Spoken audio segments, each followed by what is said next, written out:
নমস্কার, আমি বিশ্বজিৎ অ্যাস্ট্রোবার্তায় আপনাদের স্বাগত জানাই। আজকে যে জাতকের খাতটি নিয়েছি, এই জাতকের খাতের হাইলাইটেড বিন্দুগুলি যা আমি এই ভিডিওতে আলোচনা করব। প্রথমে আলোচনা করব হাতের আঙুলগুলির ডগার অংশ যদি অপেক্ষাকৃত একটু সরু হয়, এটি কি ইন্ডিকেট করে। দ্বিতীয়ত, যদি হটলাইন স্বাভাবিকের চেয়ে বেশি শৃঙ্খলাকৃতি হয় অথবা একটু মোটা হয়, তাহলে এটি কি ধরনের ইন্ডিকেট করে থাকে। তৃতীয়ত, মণিবন্ধ রেখা যদি প্রমিনেন্ট থাকে, যদি দুটি থাকে, সেক্ষেত্রে এটি কি ধরনের ফল দিয়ে থাকে। তাহলে এই তিনটি হাইলাইটেড বিন্দু আমি এই ভিডিওতে আলোচনা করব। একই সাথে সামগ্রিকভাবে হাতের অবস্থান কি রয়েছে এই বিষয়টিও সামান্য কিছু তুলে ধরার চেষ্টা করব। যারা ভিডিওটি দেখতে শুরু করেছেন কমপ্লিট দেখার চেষ্টা করবেন এবং আপনার হাতের সাথে কোন জায়গাটির ম্যাচ করছে এই বিষয়টি কমেন্ট বক্সে লিখে জানাবেন। চলে আসছি মূল আলোচনায়। প্রথমে আলোচনা করব হাতের আঙ্গুলগুলির ডগার অংশ যদি একটু ছুঁচলো প্রকৃতির হয়, এটি কি নির্দেশ করে। দেখুন, আমাদের 4টি গ্রহ পর্ব আঙ্গুলের নিচে রয়েছে, অর্থাৎ এই জায়গাটিতে রয়েছে বৃহস্পতির ক্ষেত্র, তর্জনীর আঙুলের নিচে লম্বা অর্থাৎ মাঝের আঙুলের নিচে রয়েছে শনির ক্ষেত্র, অনামিকা আঙুলের নিচে রয়েছে রবির ক্ষেত্র এবং কনিষ্ঠ আঙুলের নিচে রয়েছে বুধের ক্ষেত্র। শাস্ত্রে উল্লেখ রয়েছে যে কোনো গ্রহের বলবত্তা বা কতটা সে অ্যাক্টিভ অবস্থায় রয়েছে, কতটা সে রেজাল্ট দিতে পারবে, সেটি কিন্তু হাতের আঙুল থেকে অনুমান করতে হবে। তাহলে এক্ষেত্রে হাতের আঙুলগুলির কিন্তু যথেষ্ট ভূমিকা আছে।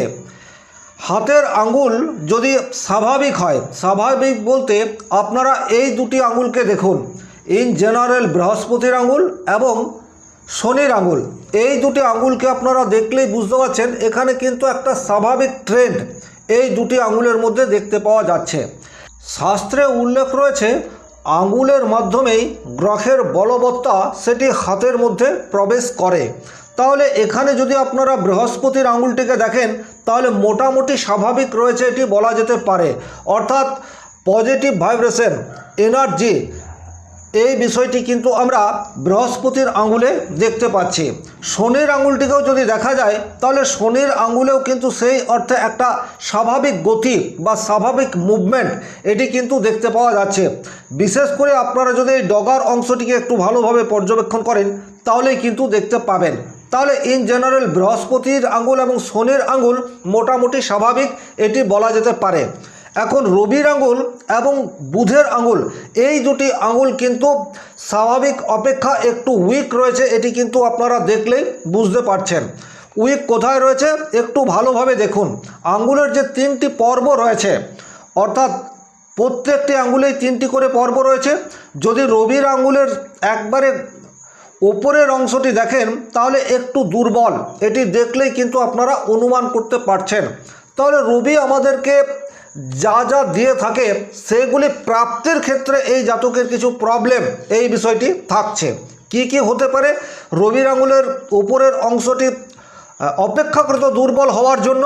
নাম্বার 1, রবি আমাদের দৃষ্টিশক্তির কারক, এটি শাস্ত্রে উল্লেখ রয়েছে। সুতরাং দৃষ্টিশক্তিজনিত কোনো সমস্যা বা চোখের কোনো সমস্যা এখানে নিয়ে আসতে পারে। দ্বিতীয়ত, রবি হচ্ছে হার্টের কারক।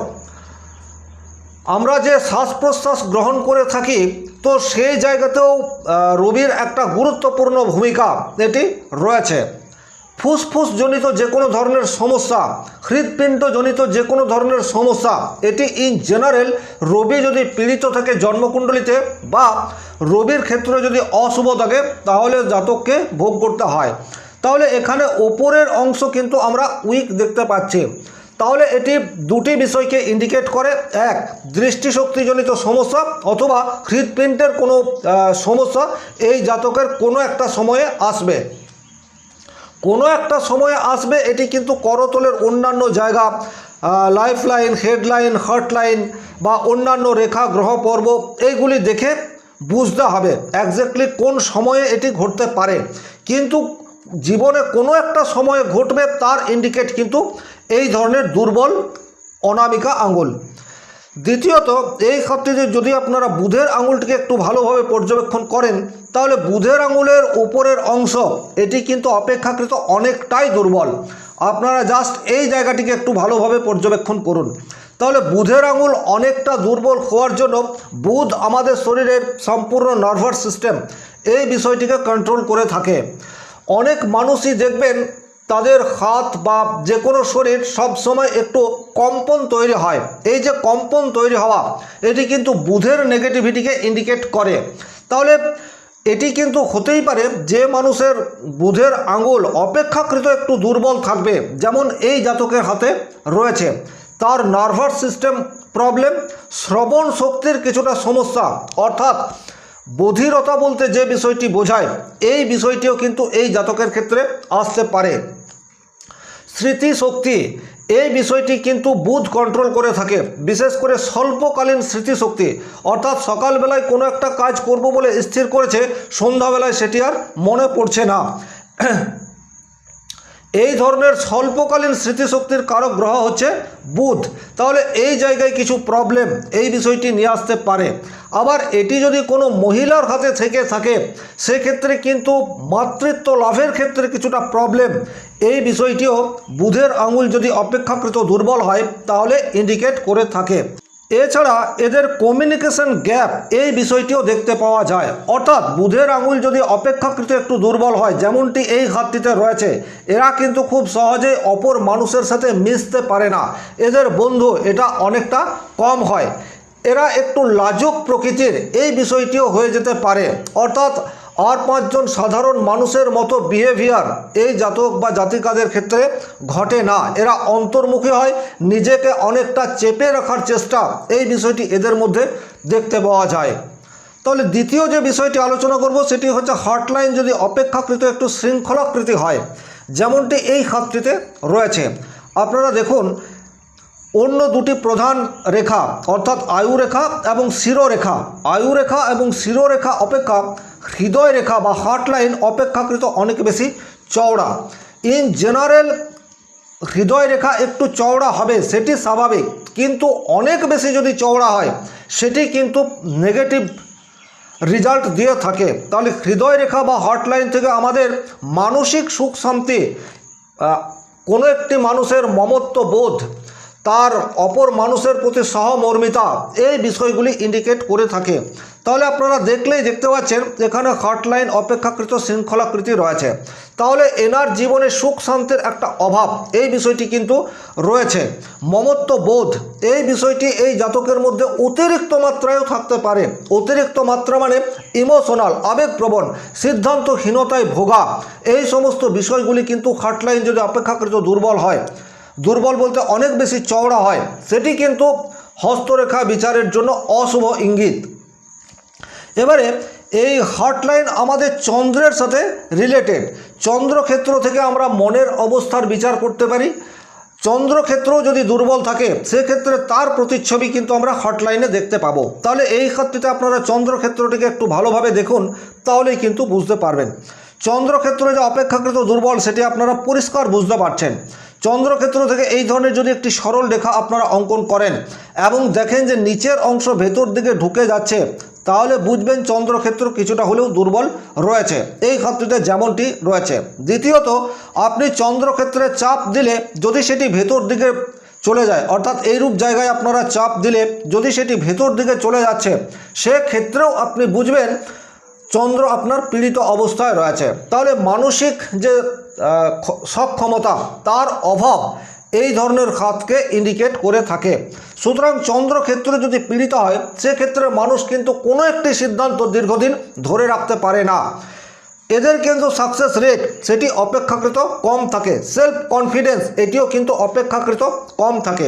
এছাড়াও চন্দ্রক্ষেত্রে যদি কিছু নেগেটিভ সাইন তৈরি হয়, যেমনটি এই হাতটিতে রয়েছে, আপনারা দেখলেই দেখতে পাচ্ছেন এই ধরনের একটি আঁকাবাঁকা রেখা আছে এবং ছোট ছোট এই ধরনের কিছু রেখা চন্দ্রক্ষেত্রে দেখতে পাওয়া যাচ্ছে, তাহলে মনের মধ্যে নানারূপ জটিলতা কুটিলতা এই বিষয়গুলি কিন্তু চলে আসে।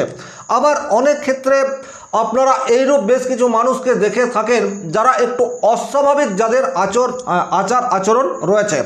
অস্বাভাবিক বলতে অসংলগ্ন কথাবার্তা বলা, বা ভূত প্রেত ঠিক বলবো না, কিন্তু ওই জাতীয় কোনো সমস্যা রয়েছে এইরূপ বিষয় কিন্তু চন্দ্রক্ষেত্র পীড়িত থাকলে ইন্ডিকেট করে থাকে।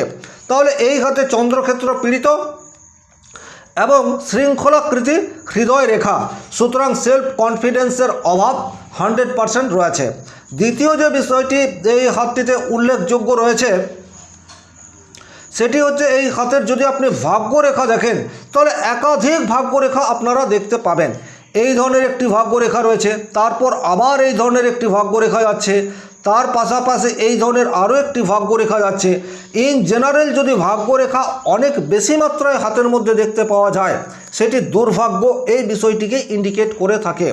এরা বাড়িতে চুপচাপ বসে থাকবে ভাগ্যের দোহাই দিয়ে, অর্থাৎ কর্ম না করলে সফলতা আসবে না, কিন্তু এই সমস্ত মানুষদের মনে হয় আমার ভাগ্যে নেই, তাই আমি কোনো একটা বিষয়কে অ্যাচিভ করতে পারছি না। অর্থাৎ ভাগ্যের দাস বলতে যেটা বোঝায়, যদি করতলে ভাগ্যরেখা অধিক মাত্রায় থাকে তাহলে কিন্তু সেটি ভাগ্যের হানি এই বিষয়টিকেই ইন্ডিকেট করে থাকে। তাহলে এই হাতটির মধ্যে কি শুভ কিছু নেই? অবশ্যই রয়েছে। এখানে বৃহস্পতির ক্ষেত্র যথেষ্ট পজিটিভলি রয়েছে, মঙ্গলের ক্ষেত্র যথেষ্ট পজিটিভলি রয়েছে, শুক্রের ক্ষেত্র মোটামুটি রয়েছে। তাহলে এইরূপ পরিস্থিতিতে যদি মঙ্গল এবং বৃহস্পতি এই দুটি গ্রহের প্রতিকার করা যায় সেক্ষেত্রে কিন্তু জাতকের মনের মধ্যে যে জটিলতা রয়েছে, সেলফ কনফিডেন্সের অভাব রয়েছে, সেই জায়গা থেকে রিকভারি হওয়ার সম্ভাবনা সেটি কিন্তু অবশ্যম্ভাবী থাকবে এবং যে নেগেটিভিটিগুলি এই হাতের মধ্যে রয়েছে সেই নেগেটিভিটিগুলি অনেকাংশে দূরীভূত হতে পারে। তৃতীয় যে বিষয়টি আলোচনা করব সেই বিষয়টি হচ্ছে হাতের মণিবন্ধ রেখা। এখানটায় দেখুন হাতের মণিবন্ধ রেখা কিন্তু প্রথম মণিবন্ধ রেখাটি একদম হাতের একটা দিক থেকে অপর দিক পর্যন্ত চলে গেছে এবং এই মণিবন্ধ রেখায় কোথাও কোনো ধরনের অশুভ সংকেত নেই। তাহলে করতলের প্রথমকার মণিবন্ধ রেখা ইন্ডিকেট করে শারীরিক সক্ষমতা। তাহলে এই জায়গাটিতে হাতে আমরা রবির আঙুল বুধের আঙুলে যে অশুভ সংকেত পেলাম, হার্ট লাইনে যে অশুভ সংকেত পেলাম, তার পরিপূরক হিসেবে কিন্তু এখানে আমরা মণিবন্ধ রেখাকে পাচ্ছি।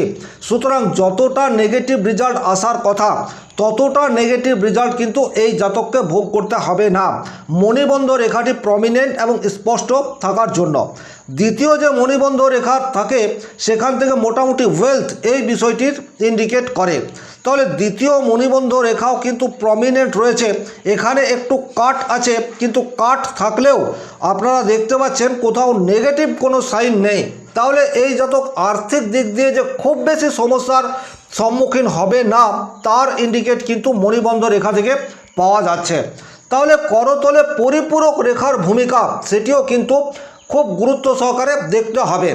এইরূপ অবস্থায় শুধুমাত্র একটি রেখা বা একটি ক্ষেত্রকে দেখেই 100% সঠিক ফলাদেশ এটি করা যায় না। সামগ্রিকভাবে হাতের অবস্থান দেখার পরে কোনো একটি সিদ্ধান্তে উপনীত হওয়া সম্ভবপর হয়। তাহলে এই ছিল এই ভিডিওটির মূল আলোচ্য বিষয়। ভিডিওটি ভালো লাগলে লাইক, শেয়ার ও সাবস্ক্রাইব করার অনুরোধ থাকলো। ধন্যবাদ।